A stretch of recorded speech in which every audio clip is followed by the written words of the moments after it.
రీసెంట్గా నిన్న జరిగిన మీ సంఘటన చూశారు.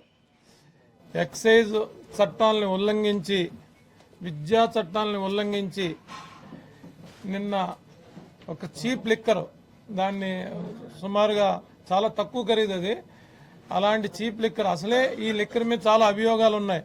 ఏంటంటే వైట్లో పేమెంట్ తీసుకోకుండా క్యాష్లోనే పేమెంట్ తీసుకుంటూ ఉన్న ఈ లిక్కర్ షాప్లోంచి అదొక అన్యాయం అయితే, మరొక అన్యాయం ఏంటంటే ఈ లిక్కర్ని బాహాటంగా ఒక చట్టాలను ఉల్లంఘించి 400 బాటిల్ని, 2-3 బాటిల్ దాటి నాకు తెలిసి ఎక్సైజ్ చట్టం ఒప్పుకోదు. అలాంటి చట్టాన్ని ఉల్లంఘించి ఫీజు ఏమైనా కట్టారా, పార్టీకి తరఫున ఏమైనా లైసెన్స్ తీసుకున్నారా, ఏమీ లేకుండా ఒక విద్యాలయంలో, ఆ విద్యా సంస్థలో ఇలాంటి దారుణమైన దుర్మార్గమైన చర్య, దానికి తోడు తగుదనమ్మంటూ కోళ్ళు, దాన్ని మళ్ళీ మెసేజ్లు వాట్సాప్లో మీరందరూ చికెను బాటిల్ తీసుకుని వెళ్ళండి అని చెప్పి యథేచ్ఛగా నిస్సిగ్గుగా, సిగ్గు లేకుండా మరి ఆయన ఏదో డిఫెన్స్లో చేస్తానంటారు, ఎక్కడో చేశానని పని చేశానంటారు, రకరకాల ఫ్లెక్సీల మీద కూడా రాసుకుంటాడు ఆయన.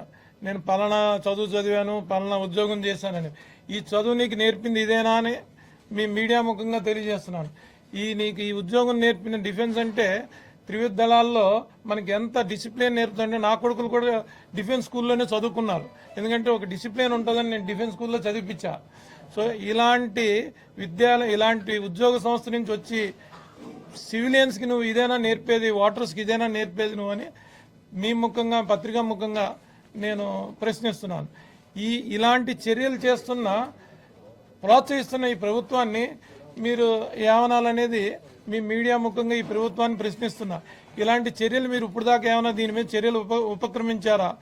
ఉపక్రమించకపోతే మేము దీన్ని చట్టం ద్వారా దీన్ని కేసులు వేస్తాం. ఒక డిపార్ట్మెంట్ని విద్యా సంస్థలు ఇలాంటి వాటికి ఆలవాలంగా చేయడానికి ఎవరు దీన్ని పర్మిషన్ ఇచ్చారు? డిఓ గారిని కానీ, కమిషనర్ గారిని కానీ, ప్రిన్సిపల్ సెక్రటరీ ఎడ్యుకేషన్ కానీ ఇలాంటి వాటికి మీరు లైసెన్స్ ఇచ్చారా? విద్యా సంస్థ నడపడానికి మీరు విద్యను బోధించడానికి లైసెన్స్ ఇచ్చారా? అసలు ఎన్ని లైసెన్సుల మీద ఎన్ని స్కూళ్ళు నడుస్తున్నాయి, ఎన్ని కాలేజీలు నడుస్తున్నాయి అనే దాని మీద కూడా మేము దీని మీద ఖచ్చితంగా ప్రశ్నించడం జరుగుతుంది.